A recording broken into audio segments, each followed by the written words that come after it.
Welcome to the Medical Device Made Easy podcast. Here is Munir El-Azzouzi from easymedicaldevice.com. And today we have a special guest, which is Michelle Lott. And so Michelle was already on the podcast before, but we'll make an introduction of her again. And today we will try to talk about the QA/RA mindset, so quality and regulatory affairs mindset. And I wanted to have Michelle here because mainly we can share some experiences that we had with our previous life or actual life, I can say. So just to understand what is for us maybe some quality and regulatory affairs mindset, and also what we have seen and maybe what is a good or bad behavior that we have seen. So Michelle, welcome to the Medical Device Made Easy podcast. Hey, thanks for having me back, Munir. I always enjoy talking to you. Yeah, so just maybe an introduction of yourself again for people that don't know you. Even for me, normally you should be well known now, but let's have a quick introduction, and then we can talk more about the topic that we had today. Okay. Well, I own Lean RAQA, and my business specializes in bringing startups from early concept development all the way through product submission and into commercialization. And you and I have a lot in common in that area. We're both in similar spaces, but we also have similar passions and approaches, which is why I'm excited to talk to you today. Yeah. So another news also that you have maybe to share with people is about the fact that you are also starting your podcast journey. I listened to the first episode, the transition episode that you have made with Mitch Robbins, because you are taking the part of Mitch Robbins. You are replacing Mitch Robbins in terms of the podcast. So tell us more about that. Yeah, so Mitch had this podcast for a little over a year, RAQA Today, and he has moved on to something a little bit more specialized in his niche, and I inherited his podcast. So it was a big honor for me. And we've called it Lean RAQA Today. Right. So. You just added lean at the beginning because mainly the name was there. So please, people, don't hesitate to go to this to listen also to Michelle Lott and the podcast. So you will have the same kind of format, having invite people, if I can say, or invite RAQA people to come and to have an interview. Is it that? Yes. So we're going to do one interview a month, but we're going to do other clips of me just talking to my team members. Okay. Or if a regulation changes or a guidance document comes out and I get on my soapbox, even if it's all by myself. So it's going to be a whole range of different topics and styles. So great. So don't hesitate then to go to Lean RAQA podcast so that you have all the information that Michelle can provide to you. Okay, so let's talk about QA/RA mindset, or quality and regulatory affairs mindset. So mainly we talk here about compliance, if I can say, for people that are also listening to understand exactly what is the topic. So maybe one of the discussions I wanted to start with you is mainly about compliance. So it's just a word, if I can say, but it can have different meaning for people. So what is for you kind of the meaning of this word for a medical device company? Well, for me, it's all about the paradigm that you view regulatory and quality in. I like regulatory and quality. I think it's necessary for a successful medical device business. So I think of strategy, partnership. I have these positive views around the word compliance, that it's necessary to again, a successful medical device business. But a lot of people look at it through the other paradigm, and the paradigm is affected by the company culture. Most people see compliance as stopper, blocker, police. I have been called a business prevention expert before. So for me, I'm really passionate about the culture and the attitude towards quality. No, I think it's great, and it's something that is, what you've said is correct, and it's something that I'm also seeing within some of my experience. The company culture is something important. Starting from the top to the bottom is also important. If you are trying to convince some people that are at the bottom and the top is not following you, it's not working at all. But I think, there are I can say also that there are some different mindsets inside the good and bad of compliance. So you have some people that are also so strict. I can say that they are like following each line by line or dot by dot, and this makes it a bit difficult and not working at all, not flexible at all. So when we have a type of business that is really flexible, that can go from one side to the other. So, and you have some others that are too flexible, if I can say, that are letting pass a lot of issues, and they say, okay, it's not a problem. Okay, it's not a problem. So there is a mix, a gray area in the middle of that we have to find. But for me, compliance should be a business accelerator. It should not be a business stopper. It should be a business accelerator. So it means that you have to have in mind, how can I make this product go to the market as quick as possible? How can I make this and compliant also? How can I do that? And how can I help the company for that? And the attitude that I have is more to help people to move forward with them instead of coming. And I saw that also. It's instead of coming and just telling to people what you have done is wrong, you have to correct that, and then you leave the room and you let them try to correct it. You have to be part of the solution. Exactly. And this is something that is sometimes a bit frustrating even for me when I see some quality people or regulatory people that are doing that, coming, just blaming people on, you are doing bad, it's not good, you should do that, etc. And then they leave. They are not here to work with them. They are not here to participate to meetings or whatever, to find solutions. No, they are just here to blame, and then they go out. So this is also something that we have maybe to change in our mindset, in our culture. Yeah. What I like is the fact that also that some people, I don't know if you had the same experience, but some people we are talking about cost centers also when we are talking about some in some companies to say, here is my cost center, and with that, the budget is that, but we will make this kind of money, so this and that. And when we start to talk about quality, it's more, they call that a spend center. So it's not like, they never build it into the actual cost of goods sold.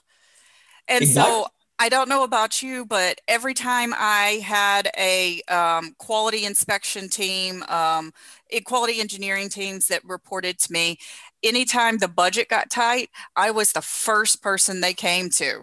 Exactly. Because the way they did the bookkeeping, that's what visually made the difference. And I'm like, how do you not have a quality inspector that's on the manufacturing floor every day as part of cost of goods sold? Yeah, and there is also here maybe something that is important. We have different roles within quality. So we have the roles where we are doing some documentation. We have the roles also on the field to inspect the parts, as you mentioned. For me, I had the mindset to say, I'm always trying to make it the perfect world, if I can say.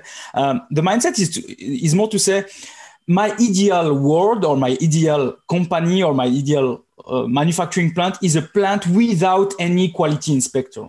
Because everybody will have that in their mindset to say the product I have to deliver should be perfect or should be good. So nobody at the end needs to inspect that. Nobody at the end needs to review that because everything should be fine. But yeah, we know that we don't have, all our people are not passionate as we are maybe or about quality or regulatory affairs. So it's why we have this at the end. But it would be great also to educate as much people as possible so that we can reach this goal to have no quality inspector, so then to spend more, if I can say, to spend less in terms of this budget. Okay, so in terms of compliance, the idea is also to deliver good products outside your company. I mean, what is the difference for you for if a product is compliant and non-compliant? What do you think would be the consequences for the company at the end? Well, I think the PIP is a good example of the consequences for a company for being non-compliant and consequences for the entire industry. Yeah, exactly. It really added the fuel to the fire for MDR. I believe they're out of business. Yeah, they are. Their notified body even got sued. Their executive team went to jail. Yeah. So, that is one extreme.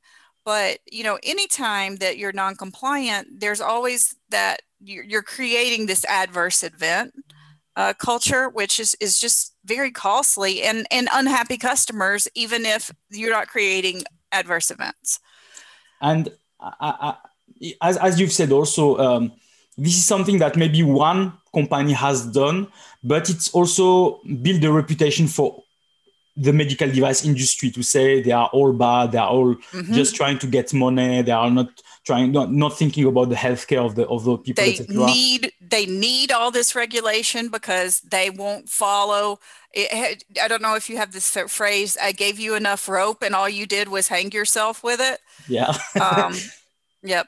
So, and then on the other side of that, where I've seen good examples is most of my clients are startups and small businesses that are trying to grow, maybe trying to raise money, and they have created a regulatory and quality culture where they understand it's necessary for them to be successful in their business. They don't already have a cleared product, and it's going to cost them time and money if they don't understand and value those things up front.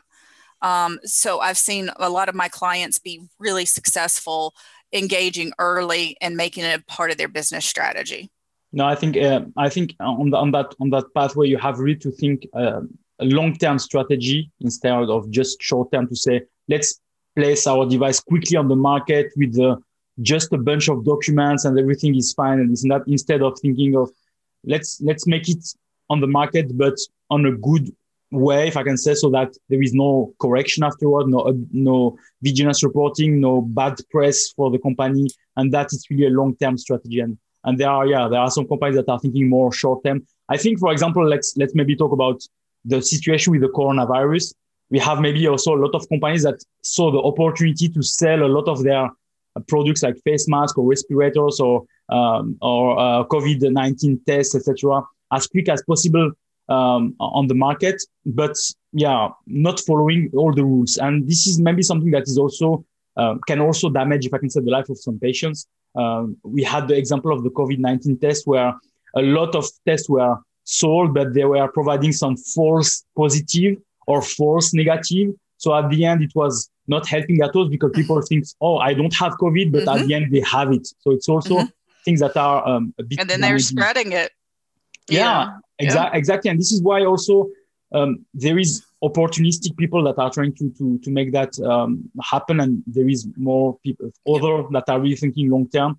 But the problem is that we see only the ones that are doing the bad things and not the ones that are doing the good things. So, well, and during COVID, I have had people come out of the woodwork, to try to hire me to help them bring their products to market. Yeah. And they have no idea, like they're trying to repurpose like a construction business or any number of off the wall things without doing the due diligence to educate themselves of, even during COVID, there are some minimum requirements to bring your product to market.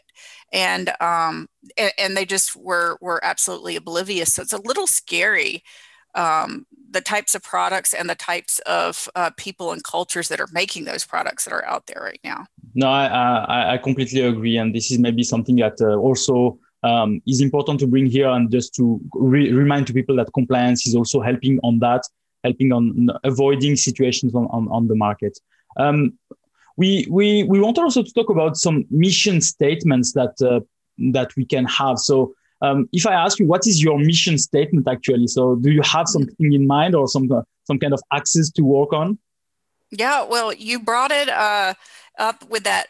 In an ideal world, we wouldn't have quality inspectors because the product would be built right, designed right, all those things.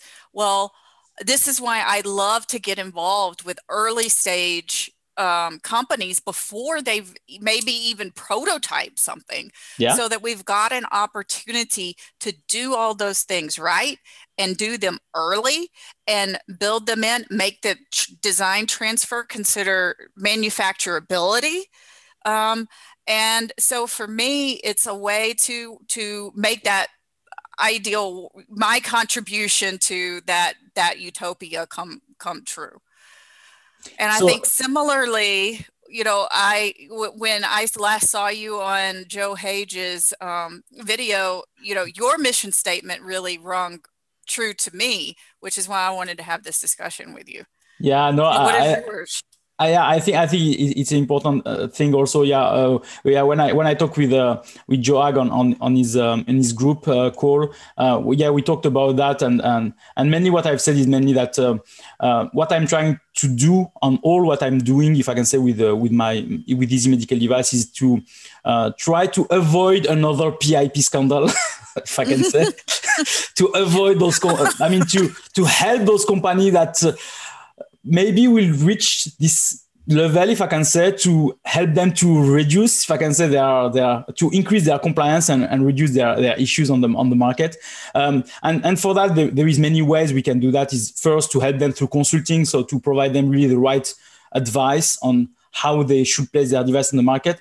And the other thing is also about training. So one of my mission now is really to train as much people as possible on the new regulation. For example, we are talking specifically about EU MDR for Europe, because this is a new regulation. So it's something that where people have to transition. So the idea is, how can I train as much people as possible on EU MDR? And the objective is mainly, when I say to avoid the PIP scandal, is the fact that with the PIP scandal, we had all the employees that were hiding this fraud, if I can say. All the employees were doing that because I think they were not really understanding what was happening there. I think there was some brainwash, or I don't know what happened with them. But the idea for me is to say, if I can train those people that are in quality or regulatory affairs, bring them some of my mindset or some mission statement or something to say, hey guys, remember that maybe the person that will be on this surgery room will be your friend, your parents, your kids, your beloved, etc. So think about that, and then think of yourself, would you bring this product to the market? And if you say no, so stop, don't do it. Raise your voice, manage the fact that it's your mission now to stop this fraud or this thing, because at the end, as I've said, it will damage your life, it will damage the life of everybody. So it's really important. So my idea is more, how can I bring this kind of mindset to as much people as possible to help those companies? So mainly this is what I'm trying to do now. And to that point, I've always told people throughout my whole career, your name is your name. It is your personal integrity. When you are signing off a record, when you are verifying or validating something, when you are saying, yes, this meets its acceptance criteria, that is your personal integrity, and only you can own your integrity and your character. And so don't be bullied into or to put pencil whipping something to say it's okay when it's not.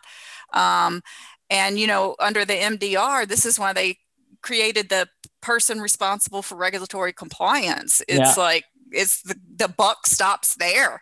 Exactly. If you would.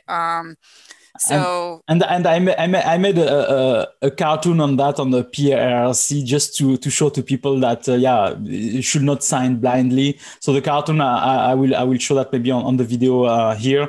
So the idea is more to say, hire the right person, but this person should also understand their role and understand why they are doing all that. And at the end of the cartoon, one of the questions from the CEO that was trying to hire this person was saying, okay, you know all the role and you have the qualification, but are you able to sign documents on a dark room? So mainly blindly, so not without looking at them. And the person was saying mainly, I never done that, but I think it will not be difficult for me to do that. So it's more like, okay, maybe you are not the right person to be then the PRC of this company. And this is something that people have to understand, that this new role, the PRC, is really here to try to help and guarantee that all the products that are placed on the market are compliant. So this is something that the EU MDR is also bringing here. And, to the point you're talking about, what characteristics make the good PRRC? Same thing like in the US, the management representative or management with executive responsibility. And you brought this up at the beginning, what kind of regulatory person are you? Are you that black and white, you read every single line, hard and fast? Or do you really understand the intent of what the regulation was trying to accomplish? And that is something that you really need to look for in a person in that type of leadership and acceptance role. Yeah, exactly. It's really important that the regulation is never, I mean, the medical device regulation is really special because it's not black or white. It's really a lot of gray. So you have really to have some gray mindset, if I can say, to be also empathetic with people. So to have some empathy and just understand what is happening in the other side, how they are doing that. I have seen, for example, just some people that are some regulatory people or quality people that were creating some procedures where they were saying inside the procedure, you should do this, you should do that. But those persons were never doing that before. So it's not like something that they are able to do or they think they can do. And what they were asking was really like something really difficult to maintain in the long term. But they never discussed that with those people. They just put that on the procedure and they sent the procedure to people and they had to use them. And it was really a catastrophe because when the auditor come and ask, how are you doing that? And nobody was doing that at all. So it was a problem. Right. So you have to be empathetic to discuss also with the people that are working on that. What I'm the sentence I'm saying, for example, when you create a procedure is just write what you do and then do what you write. So mainly this is the thing. Mm-hmm. Not write something different or write more than what you do. No, write what you do only and do what you write. And this will be the best equation for you to reach compliance. You know, that's actually the reason why I named Lean, RAQA, Lean, is because when I was in industry and I was getting involved with consultants, you know, I needed the consultants for extra resources. They would give me these solutions that were like so impractical, so inflexible, where it was that line by line type solution and the quality system would be just unmanageable. And it created its own compliance problem. So, you know, whenever you're writing a good procedure, you think, okay, what is I have to have a procedure for X, Y, or Z because the regulation says so. What is the intent of what that regulation is trying to accomplish? What am I already doing that meets that requirement? And let's just write that procedure around as best as possible what we're already doing and then make changes to what we're doing if we still have gaps. Exactly. No, I think it's the right mindset. Use those procedures, really customize those procedures for your company and don't use just some generic papers that everybody will give you. And then at the end you say, oh, I have my procedure for that. But at the end you are not complying to that. I wanted to ask you, do you have some examples of non-QA mindset that you encountered on your career or something that was really not compliant, if I can say, and you are really like shocked or something like that? Yep. So when I moved out here to Arizona, where I live now, we're in what's called the wild, wild west of the United States, where all the cowboys and the gunslingers and everything used to be. And the medical device companies in Arizona, like the CEOs are still kind of like in that wild, wild west mentality. It's all free and loose. And the one that I worked for, shortly after I moved here, it was around the time that the phthalate regulation came out, not RoHS, but REACH. Okay, REACH for chemicals. Yeah. And he made anesthesia and respiratory therapy products that had over 2,800 product codes that used phthalates and DEHP. Okay. And I told him for a year that the regulation was changing and he didn't believe me. I brought it up in every management review. He finally says, bring it to me so I can read it for myself. Okay. Then he read every third word until it said the opposite of what I had been telling him. And then he told me I didn't know how to read and that he was going to have to hire a lawyer to read the regulations for me. Yeah, you make me laugh now just because why? Because I have just created a cartoon on that specifically, exactly on that. It's not released now, so it will be released maybe in one week maybe. But it's exactly that. It's more the guys that are calling consultants to come and they are saying to him, okay, we have a big issue because our product is not CE marked. We have an issue with notified body that don't want to CE mark our product, etc. And my management decided to spend budget on marketing to convince people to buy non-CE marked products. so to do that. And then the question was to say, okay, but management is not happy because apparently we cannot do that, but they already spend the money. And the idea is more, and the consumer asks, why do you need me then? Can you please talk to my management and fix my management to say to them that what I'm saying is correct, that it needs to be CE marked and it needs to be that, because they don't believe an internal person, they believe only the external person. And it's exactly that you are mentioning here. Yeah, sometimes it's like that. The management is not believing us. We are in the company, we are working with them, and they say, no, you are wrong. Let's talk to somebody external. And it's really crazy. This mentality is really crazy for me. The way we finally transitioned was one of the biggest customers that private labeled tens and tens of millions of dollars of product a year out of this company called and says, hey, what's your transition plan for phthalates? We don't want any more before the implementation date. So I had to put together a project plan and transition 2,800 products in 30 days. It was crazy. Yeah, it's crazy. And to your example, this company also almost lost their CE marks on every product because they did exactly what you did. They said they sold it before they had the CE mark, just put the CE mark on the packaging, and then brought out the 510Ks as technical files. Okay, so yeah, a complete non-compliance way, and at the end, it's not a long-term strategy. It's really short-term, just to sell something that is maybe not compliant, and it's not really the good mindset.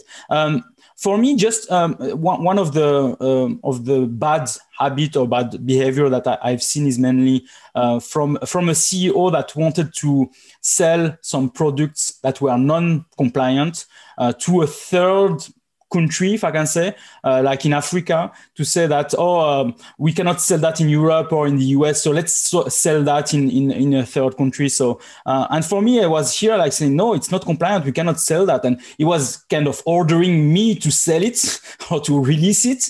And I said, I will not release anything. If you want to release, sign the documents for release by yourself. Or sign, I created the letter to say those products are, and the list of the products are not compliant to this regulation. They're not compliant to any regulation, if I can say. But the CEO, with the name of the CEO, wants to release those products in contradiction with the quality management decision, etc. And I asked him, okay, if you sign this document, then the quality department will release that on your name, but not on my name.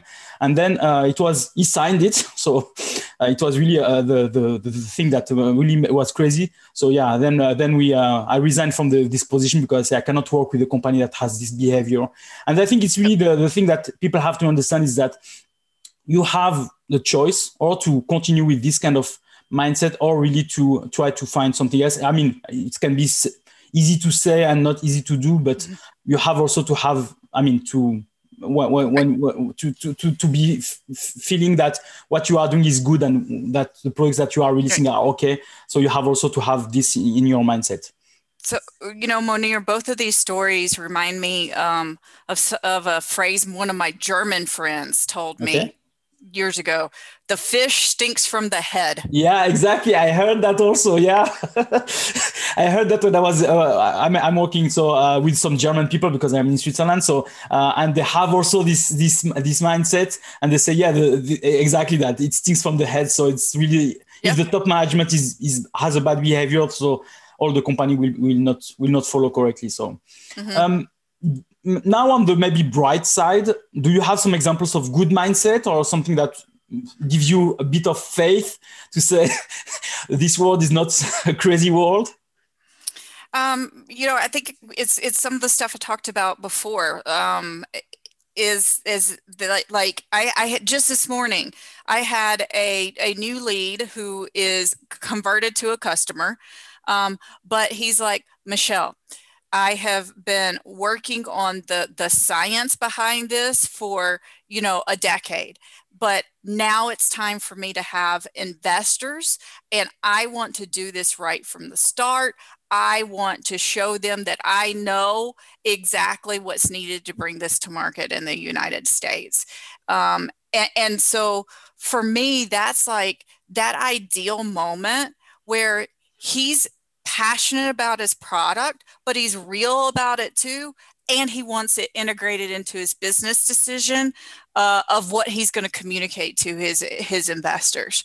Because as somebody who's going to be committed from before it's even a product, that you see what I'm saying? Yeah, and I completely understand that, because I have more and more those cases. I don't know why, but a lot of startups are really on this mindset. I have a startup that asked me, even the product is not on the final design or whatever. They ask me, I want to have a complete ISO 13485 quality management system that is ready for certification. But I said to them, do you have a product? Say, no, not for now. We are still thinking about it, etc. I said, but I mean, is it really the right thing to do? Start with the quality management system before the prototype or this?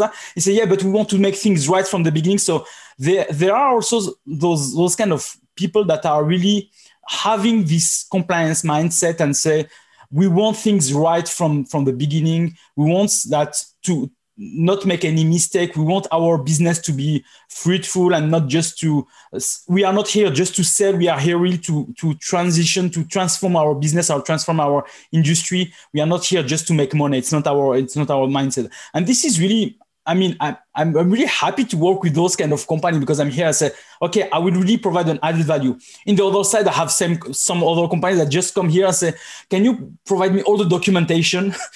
So it's not like they just need the documents to place their product on the market, but not they don't really care. They just want to have their product on the market. So it's really refreshing to have those kind of people coming and say, I want to be good from the beginning. And as you are the person that wants to talk to your investors, so mainly it says, yes, we want to be compliant and help us for that. And then it's really a pleasure to help those companies. So it's really something that I'm really enjoying here.